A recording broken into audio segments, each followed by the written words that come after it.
সবার প্রথমে দুরুদ এবং সালাম। আল্লাহুম্মা সাল্লি ওয়া সাল্লিম আলা নাবিয়িনা মুহাম্মাদ ওয়া আলা আলিহি ওয়া সাহবিহি ওয়া বারিক ওয়া সাল্লাম। আসসালামু আলাইকুম। আশা করি সবাই ভালো আছেন। আলহামদুলিল্লাহ, আমিও ভালো আছি। আমি এই মুহূর্তে দাঁড়িয়ে আছি লিমাসলের একটি মসজিদের সামনে। যতটুকু আমি জানি লিমাসলে একটাই মসজিদ আছে এবং এটাই সেই মসজিদ। সাইপ্রাসে আসার পর লিমাসলে এখনো পর্যন্ত মসজিদে নামাজ পড়ার সুযোগ আমার হয়নি। বাট আজকে আমি যখন জোহরের নামাজের পর খাবার খেয়ে আমি লাঞ্চ করে যখন ঘুমাইছি, ঘুমানোর পর আসরের দিকে যখন আমার ঘুমটা ভাঙে, আমার কেন জানি মনে হলো আজকে মসজিদে যেতে হবে, নামাজ পড়তে হবে।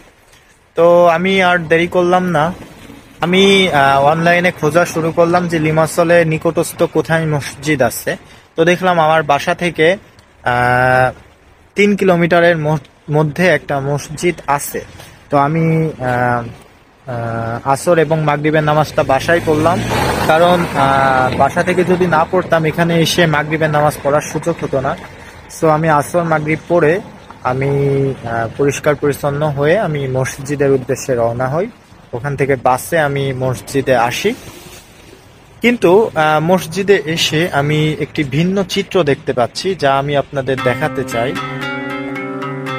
এটা হচ্ছে মসজিদটির নাম হচ্ছে মস্ক লিমাসল, অর্থাৎ লিমাসলের মসজিদ। বাট আমি এই মসজিদটি সম্পর্কে খুবই বেশি জানি না। অন্য একদিন আপনাদের বিস্তারিত জানানোর চেষ্টা করব। আর আপনারা জানতে চাইলে আপনারা গুগলে বা চ্যাটজিপিটির মাধ্যমে জানতে পারেন। এখন এখানে 7:30 বাজে। নিয়ম অনুযায়ী এখন এখানে এশান নামাজের সময়। বাট এখানে ইমাম মুয়াজ্জিন কাউকে আমি দেখতে পাচ্ছি না, শুধু আমি এখানে আছি। এই যে মসজিদে তালা বদ্ধ দেখতে পাচ্ছেন মসজিদটি। তো এটাই হয় আর কি, বুঝছেন, যেহেতু এটা ইউরোপিয়ান কান্ট্রি, এখানে মুসলিম বেসড কান্ট্রি না হওয়ার কারণে ইসলামটা ওইভাবে চর্চা হয় না। এই যে মসজিদের মেন গেট এবং পাশে হচ্ছে আপনার মেবি এখানে এই মসজিদের হিস্টোরি আপনার মেনশন করা রয়েছে, এবং পাশে এই মসজিদটি যিনি তৈরি করেছেন তার নাম হয়তো আপনার সাইনবোর্ডে দেখতে পারছেন।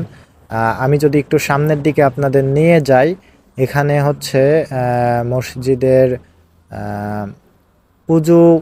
উজু করার যেই জায়গাটা সেটা দেখা যাচ্ছে।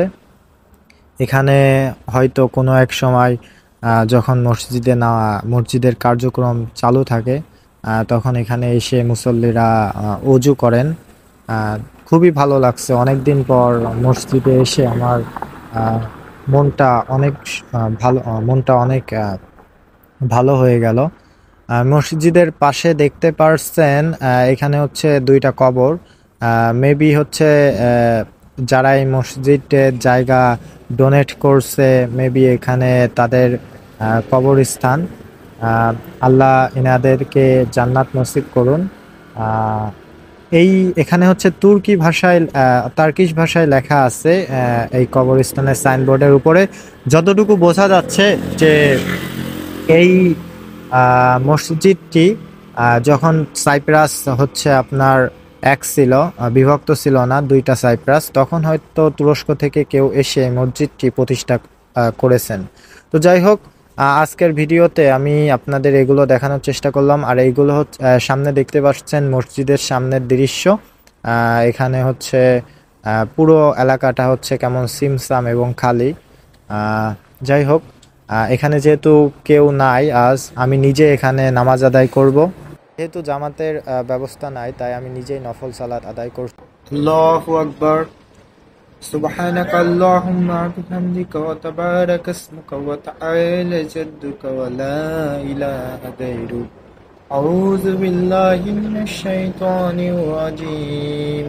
বিসমিল্লাহির রাহমানির রাহিম। আলহামদুলিল্লাহি রাব্বিল আলামিন আর রহমানির রহিম মালিকি ইয়াউমিদ্দিন ইয়াকা না'বুদু ওয়া ইয়াকা নাস্তাঈন।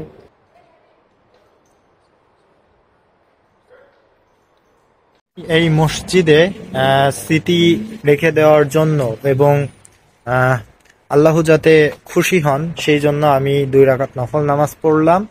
এবং আপনারা আমার জন্য দোয়া করবেন। এবং এই মসজিদটা যাতে খুবই শীঘ্র এখানে ইসলামিক ধর্মীয় কার্যক্রম শুরু হয়, পাঁচ ওয়াক্ত নামাজ আদায় হয় এবং রমজান মাসে যেন আপনার একটা মুসলিম এনভায়রনমেন্ট যেমন হয় সেরকম পরিস্থিতি তৈরি হয়, সেই জন্য সবাই দোয়া করবেন। এবং আমি আশা করি ইনশাল্লাহ খুবই শীঘ্রই মসজিদটা আবার হচ্ছে আপনার পুরোপুরি আপনার মসজিদের কার্যক্রম শুরু হবে। তো এই বলে আমি ভিডিও শেষ করছি। এরকম আরো ভিডিও পেতে, নতুন নতুন ভিডিও পেতে আমার ইউটিউব চ্যানেলে সাবস্ক্রাইব করবেন এবং ফেসবুক পেজটাতে ফলো দিয়ে রাখবেন। ধন্যবাদ সবাই।